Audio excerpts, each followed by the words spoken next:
ইদানিং আমি বহুত অফার পাচ্ছি, বিভিন্ন দলের থেকে অফার পাচ্ছি, সামনে সম্ভাবনা। আমি বলছি আমি ওর মধ্যে যাবই না। আমি বিলাং ফায়ার মারতেছি, আমার ভোটারের অভাব নাই, আমি এর চাইতে ভালো কোনো পদের আশা করি না। 10 দিন সুখে থাকবো আর 10 বছর ফলাই বেড়াবো, ওই আকামের মধ্যে আমি যেতে পারবো না। আমি যে জায়গা আছে এই জায়গায় থাকতে চাই। আপনারা কি বলেন, একমত আছেন না?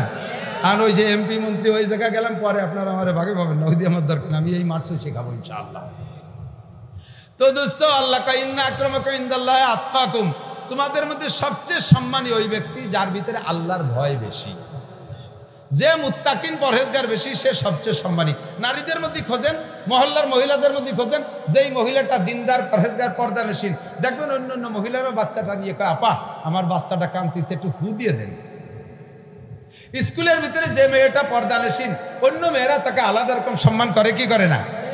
স্কুলের মধ্যে যে ছেলেটা নামাজি দিনদার, সব ছেলেরা উস্তাদরা পর্যন্ত তাকে একটু ভিন্ন নজরে দেখে।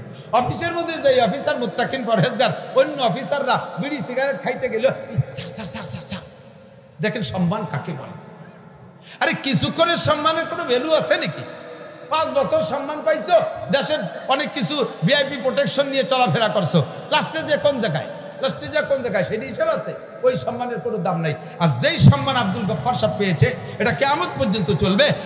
যেই সম্মানে আকরাম আলী সাহেব পেয়েছে, এটা চলতেই থাকবে, এ কেড়ে নিতে পারবে না। ইসমত আলী কাসেমি পাইছে, এ সম্মান চলতেই থাকবে। সরমুনার বিশ্বাস পাইছে তাকওয়ার বদৌলতে, আহমদ শফি সাহেব পাইছে তাকওয়ার বদৌলতে, নবী রাসূলরা পাইছে তাকওয়ার বদৌলতে। এই সম্মানটা আপনিও অর্জন করেন। আপনিও যদি মুত্তাকিন হন, আল্লাহর কাছে, দুনিয়ার কাছে, মানুষের কাছে সম্মানী হতে পারবেন। তো আমরা আল্লাহকে ভয় করবো তো ভাই? আল্লাহর ভয় আছে? যেই লোকটার ভিতরে আল্লাহর ভয় আছে, আজকে আমি একটু ট্রাই করব, আমি মুনাজাত করার আগে আশা করি ওই লোকটা উঠবে না। একান্ত প্রয়োজন তো বলেই নিছি, পেশাব পায়খানার সমস্যা আসলে 1 আঙ্গুল 2 আঙ্গুল দেখাবেন, মিথ্যে কথা কয়ে 2 আঙ্গুল দেখাবেন, ডায়রি হতে পারে। আল্লাহ মাফ করুক, বল না আমি মিথ্যে কথা কয়ে 1 আঙ্গুল দেয় চলে যাবেন ফাঁকি দিয়ে, ডায়াবেটিস হতে পারে। আল্লাহ হেফাজত করুক, আমিন। অন্য দিক যাবো না, আর কথা বলবো না। যে কোনো সময় বৃষ্টি বাদল এসে বসতে পারে, মেঘে বেশকি মারতেছে। যুবকরা যারা মাদ্রাসার পক্ষে, মসজিদের পক্ষে, মুরব্বীরা, একজন মানুষের লড়বেন না। আমি কালেকশন পারি না, মোটা কালেকশন দিয়ে ফেলাইছেন। আমি শুধু একটা কথা বলতে চাই, হ্যাঁ দিক তাকান, দুনিয়ায় বসে আখেরাতের যেটাকে বিশ্বাস করবেন, বোঝেন এই কথা, মজার একটা গল্প। দুনিয়ায় বসে আখেরাত সম্পর্কে বলবো, জান্নাত আছে? কথা কয় না। হুর পাবেন 80, কি বলে, খাদেম পাবেন 80,000, পাবেন না? সুবহানাল্লাহ, সুবহানাল্লাহ কইলেন। ও অত কয়টা দিয়ে কি হবে না, আরো লাগবে। বউ পাবেন 72টা, পিছনের কয়জনের কম পড়ে গেছে না? তোমাকে ভয়তে আত্মা কালাই গেছে যে অনেক হারবাল ওষুধ আছে নাকি এত বউ? কোন সমস্যা? 72 বউ কম না বেশি? বেশি না কম? সবচেয়ে প্রথম দিন, এরপরে প্রত্যেক মাসে 1000 করে বিয়ে করবেন। আরে সুবহানাল্লাহ, নাই মোটে বিশ্বাস হচ্ছে না। এর আল্লাহর কি দিয়ে পাবেন? ইয়ার কি দিয়ে পাবো আমি? আল্লাহর কি দিয়ে পাবেন যদি জান্নাতি হন? মাসে একটা বউ বাজার মেলবে, ওই বউ বাজারে যাইয়া আপনি শুধু বউ কিনে নিয়ে আসবেন, চাইলে নাও লাগবে না, টাকা তো এখন পাঠাই দিছে। একবার সুবহানাল্লাহ বলছি, বস্তা ভরে টাকা পাঠাই দিছি। একবার আল্লাহ কইছি, 4000 টাকা পাঠাই দিছি। একবার লা ইলাহা ইল্লাল্লাহ কইছি, 4000 টাকা পাঠাই দিছি। একবার কুরআন সূরা পড়ছি, 10 পারা কোরআন শরীফের টাকা পাঠাই দিছি। টাকা সব এখন পাঠাই দিছি, ও পাশে সব মাল রেডি হয়ে যাচ্ছে। সুবহানাল্লাহ, রেডি আছেন তো ইনশাআল্লাহ? তো যা আখিরাতের যেই জিনিসটা এখন এদিক বলবো, ওইটা যদি বিশ্বাস করেন হুবহু পাবেন। আর ওইটা যদি এখন বিশ্বাস না করে দেখি তো যাইয়ে দেই আছে না না আছে, থাকলি পরে দেখবেন, খালি ভাবেন। মজার গল্প শুনছেন আমাদের কাছ থেকে, আবারও বলি এসে গেছে। বাহলুলের গল্প শুনছেন না? বাচ্চা হারুনুর রশিদ, বাচ্চা হারুনুর রশিদও বুজুর্গ বাচ্চা, মুসলিম দেশের বাচ্চা, ওই দেশের কেন্দ্রীয় জামে মসজিদ, রাষ্ট্রীয় মসজিদের ইমাম আর খতিব হওয়ার যোগ্য হতে হবে। যেমন আমাদের বাংলাদেশের জাতীয় মসজিদ কোনটা? বাইতুল মুকাররম, তাই না? এ জায়গায় ইমামকে নিয়ে কত জয় ঝামেলা চলতেছে না? কোনো ঝামেলা থাকবে না যদি শুধু ইনুস মিয়া জুমুন নামাজ পড়ায় না। আরে অধিকারও ওনার, উনি ভরাবে, দায়িত্ব ওনার। উনি বড় আলী রুহুল আমিন সাহেবটা কেউ আমরা যাই দেবো না। তো মুসলিম বাচ্চা হারুনুর রশিদ জাতীয় মসজিদের ইমাম ও খতিব, বহুত বড় বুজুর্গ, বড় আলেম। তৎকালীন এক পাগলের নাম বাহলুল, বাহলুলও বড় আলেম, কিন্তু আল্লাহর পাগলে এর ধ্যান হয়ে গেছে। ভোরবেলা সকালবেলা ফজরের নামাজ পড়িয়া, ইশরাকের নামাজ পড়িয়া বাচ্চা হারুনুর রশিদ আর তার স্ত্রী জুবাইদা দুইজনে ওই বিকেল সকালবেলা একটু হাঁটতে বেরোইছেন। হাঁটতে হাঁটতে নদীর পাড়ে গেছে, চরের উপরে যে দেখে ওই বাহলুল পাগল বসা আঙ্গুল দিয়ে এরকম এরকম নাড়াচাড়া করতেছে। তো উনি যে সালাম দিয়ে কয়, ইয়া বাহলুল মা তাসনা, বাহলুল কি করো? বাহলুল সালামের উত্তর দিয়ে কয়, আমি আসনা কাসরাম মিনাল জান্নাহ, আমি জান্নাতের বালাখানা বানাচ্ছি। কন্যা সুবহানাল্লাহ।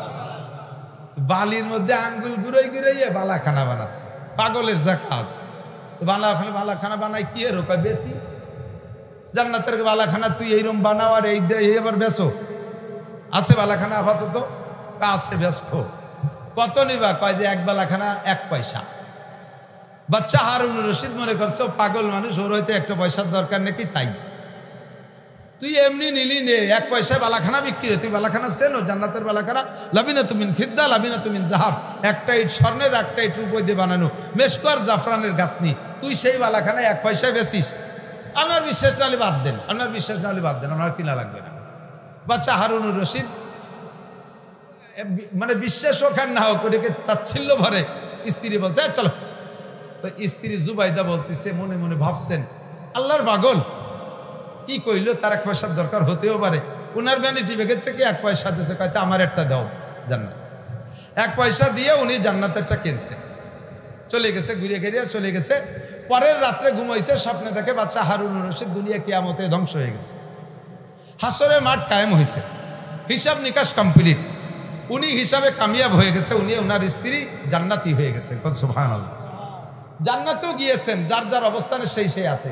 তো উনি জান্নাতের ভিতর দিয়ে একটা কলোনির মধ্যে হাঁটতেছেন, যে দেখেই জান্নাতের এই দিকটা একটু হেঁটে দেখে আসে।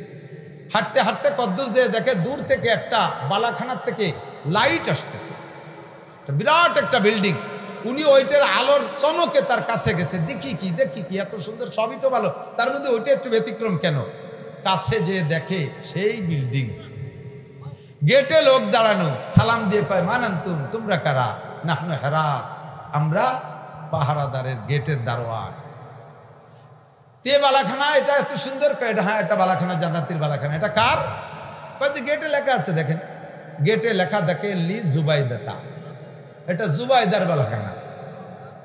তো বাচ্চা হারুনুর রশিদ উনাদের বলতেছে, জুবাইদা আমার স্ত্রী, একই সাথে বেচতে ঢুকলাম, তার জন্য আলাদা বালাখানা? এ বালাখানা এর ভিতরে তো আমার ঢুকার অধিকার আছে? কয় যেন আপনার ঢুকার অধিকার নেই, আপনি যেতে পারবেন না, এটা জুবাইদার বালাখানা, সে না যা বলতে যাইতে পারবে না, ওনার ঢুকতে দেয়নি। জিজ্ঞেস করছে এই বালাখানা কোত্থেকে পাইল? সব বিল্ডিং এর থেকে ব্যতিক্রম। ওরাই বলতেছে যে গতকাল কে এই বাহলুলের কাছ থেকে যেটা কেনছে না, এই হলো সেই ডে। ঘুম ভেঙে গেছে, তাহাজ্জুদ পড়ছেন, ফজরের নামাজ পড়ছেন, বুঝতেই পারতেছে না কি দেখলাম। স্ত্রীরে না কইয়া চিন্তা করছে যে বাহলুলের কাছ থেকে তাহলে আজকে আমার একটা কিনতে হবে। যদি স্ত্রীরে কই তাহলে তো সে আর একটা কিনবে, জুবাইদার হবে 2টি, আমার হয়ে যাবে 1টা। তা না তার বলবে না, গোপন রাইখা দুইজন আবার ঘুরতে পেরেছে, দেখে বাহলুল বসা। সালাম দিয়ে কয় কি করো? কয় বালাখানা বানাই। বালাখানা বানাই কি করো? কয় বেশি। তা আজকে বেচবা? কয় হ্যাঁ বেচবো। কত নিবা? কয় যে কত দেবেন? কয় তুমি বলো। কয় যে আমি বললে আপনার পুরো রাষ্ট্রের সব সম্পদের অর্ধেক দিলে আপনাকে একটা বালাখানা দেওয়া হবে না, এমনকি পুরো রাষ্ট্র ধরেও যদি লিখে দেন আপনাকে বালাখানা দেওয়া হবে না। কেন দিবে না? তুমি 1 পয়সায় বেচো। কয় যে গতকাল কিনলে 1 পয়সায় দিতাম, আজকে বালাখানা দেখিয়ে আইছো, তারপরে কিনতে আইছো, আজ পাবা না। না দেখে বিশ্বাস করে যদি কাল কিনতে, তাহলে অবশ্যই পেয়ে যেত 1 পয়সায় বালাখানা। আর আজকে জান্নাতে দেখে আসছো, তাই না? রাত্রে স্বপ্নে দেখছো, পাবা না, সারা দুনিয়া দিলেও পাবা না। তো দোস্ত, ইউমিনুনা বিল গায়ব, নবী পাক বলেন মান বানা মসজিদাল লিল্লাহ বানাল্লাহু লাহু বাইতান ফিল জান্নাহ, যে আল্লাহর ঘর মসজিদ বানায়া দেয়, আল্লাহ তাআলা তাকে জান্নাতের মধ্যে বালাখানা বানায়া দেয়। কোন সুবহানাল্লাহ। কথাকে বিশ্বাস করে যদি আল্লাহর ঘর মসজিদে আপনি বাকি কাজ করে দেন, তাহলে আপনাকে আল্লাহ জান্নাতে বালাখানা বানায় দেবে। কোটি কোটি টাকার সম্পদ রেখে চলে গেছে, জেলখানার ভিতরে বসে একটা সিগারেট কিনা খাওয়ার পয়সা পাচ্ছে না, তার টাকা দিয়ে ৮০,০০০ কর্মচারীতে বেতন নিচ্ছে, অথচ উনি একটা ট্যাবলেট কিনে খাওয়ার পয়সা পাচ্ছে না। নগদে প্রমাণ বাংলাদেশে আছে না নাই? কথা বলেন আছে না নাই? ও দোস্ত, আমার আপনার কপালে কি আছে জানি না। আল্লাহর ঘর মসজিদ, আমি নামাজ পড়িতে হয় কি হয় না তাও জানি না। আমার নামাজ কেমন হচ্ছে আল্লাহই ভালো জানে। এই মসজিদটা হবে, এখানে বেশিরভাগ নামাজ পড়বে আলেম তালবে ইলমরা, সঠিক নামাজ, শুদ্ধ নামাজ পড়বে। কিয়ামত পর্যন্ত কবরে শুয়ে শুয়ে এই হাজার হাজার আলেমদের সহি নামাজ আপনার আমল নামায় চলে যাবে, আপনার আমল নামায় চলে যাবে। আল্লাহ তাআলা আমাদের এই মসজিদের খেদমত করা তৌফিক দান করুক, বলেন আমিন। আল্লাহ বলেন, এই মোমেন চেনো না? মোমেনের একটা সার্টিফিকেট আমি বলে দেই, ইন্নামা ইয়ামুরু মাসাজিদাল্লাহি মান আমানা বিল্লাহ। যারা মোমেন তারা আল্লাহর ঘর মসজিদ নির্মাণ করে, আল্লাহর ঘর মসজিদ নির্মাণে সহযোগিতা করে, আল্লাহর ঘর মসজিদের সাথে সম্পর্ক রাখে, যাতায়াত করে মসজিদের সাথে, মসজিদের খেদমত করে। তৌফিক অনুযায়ী আমি এ মর্মে আর লম্বা ওয়াজ করবো না। আব্বা চলে গেছে, মা চলে গেছে, এদিক তাকান। আপনারা অনেকেই মিলাদ দেন, অনেকেই মিলাদ দেন। মিলাদের বিপক্ষে বলছি না, আমি মিলাদের পক্ষে রেখে একটা কথা বলি। মিলাদ দেন, জিলাপি খান, গরু খান, ইত্যাদি খাওয়ান।